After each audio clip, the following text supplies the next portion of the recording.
Republicans are doing everything they can to hang on to their congressional majorities tonight. Historically, the president's party loses seats in their first midterm, including President Obama, who described Democrats' losses in 2010 as a shellacking. They lost 63 House seats and 6 Senate seats. Bringing in Ronna McDaniel now, Republican National Committee Chairwoman. Great to see you today. Boy, it is electric. I don't know if you could hear Jonathan Seri, but it's always good for everybody when Americans vote. That's what we're supposed to do on Election Day.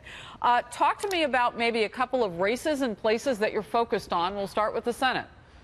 Yeah, well, I was with the president last night in Missouri. The energy that he brought to Cape Girardeau with that last rally, I think was something that's going to be significant in helping Josh Hawley win against Claire McCaskill. But we're looking at Missouri, Indiana, North Dakota, Tennessee. I think those are really strong states for us. Obviously, Nevada and Arizona we want to hold, and then Florida, West Virginia, and Montana are going to be states to watch tonight. But it is going to be tight all over the country. It's going to depend on turnout. Democrats are turning out far beyond typical midterm turnout. So are Republicans.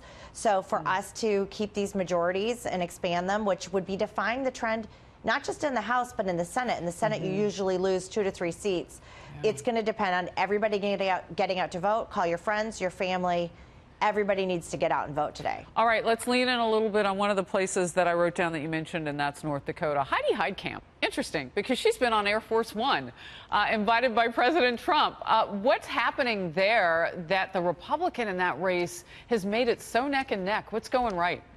Well, Kevin Cramer was the congressman from North Dakota. There's only one congressman, so he had won statewide at the same time as Heidi Heitkamp had, and he represents the president. I mean, his values are in line with the president. He voted to support the tax cuts. He would have voted to support Brett Kavanaugh, and Heidi Heitkamp.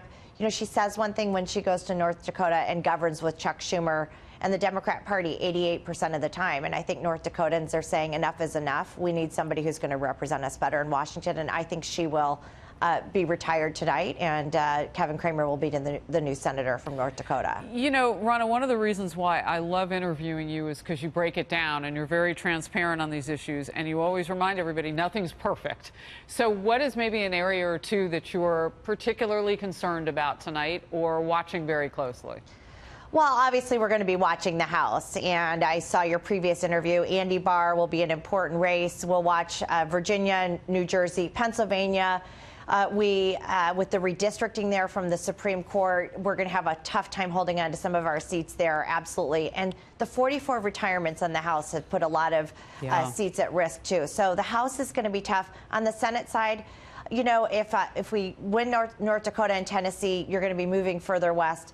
Indiana and Missouri will be key. In Florida, I think we'll go late into the night, and it's going to depend on voter turnout in that state. I think we could have a recount in Florida. What is your strategy like early on when you say, okay, because you mentioned those north of 40 retiring and also running for different seats. So let's take a look at Arizona as an example.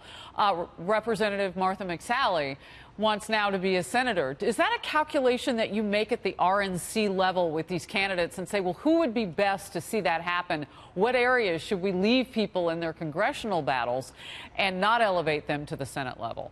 We don't get involved in recruitment at the RNC level. We always focus on the election day because it's important to be a neutral player during the primaries so that we can bring people together for that general election. So that's more the NRCC and the NRSC. But absolutely, Martha left that all-important Arizona district.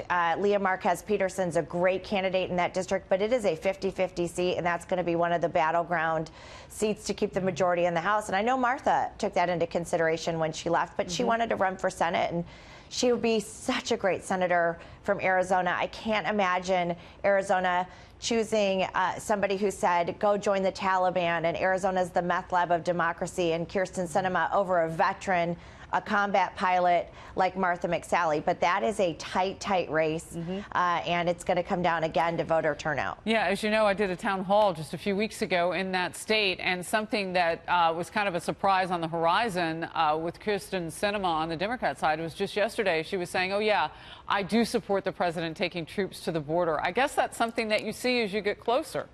Well, what we're seeing with Democrats who are being successful is they are saying they'll support the president. A lot of these Democrats, Phil Bredesen, Kyrsten Sinema. Does that work? Well, that's their playbook. They saw it work with Connor Lamb in Pennsylvania. So they're not running. What's interesting is the Democrat Party nationally is obstruct, resist, don't work with the president. But they have put a playbook in some of these states to say, go say you'll work with the president. Go say whatever you need to say to get elected. It'll be interesting because if they get to Washington, they will not work with this president. They will be in lockstep with Chuck Schumer and Nancy Pelosi. But they're not running away from the president. The ones who are really close are the ones running with the president, which is interesting. Ronna McDaniel, it is going to be a fabulous night. Where are you watching from? Is there a watch party? I'm going to be at the White House with the president, which That makes is a me a watch little party. nervous because, I usually am in sweatpants with ice cream watching election results in the war room. But I'll be at the White House and keeping in close contact with the RNC staff as we watch these returns come in and relaying that to the president.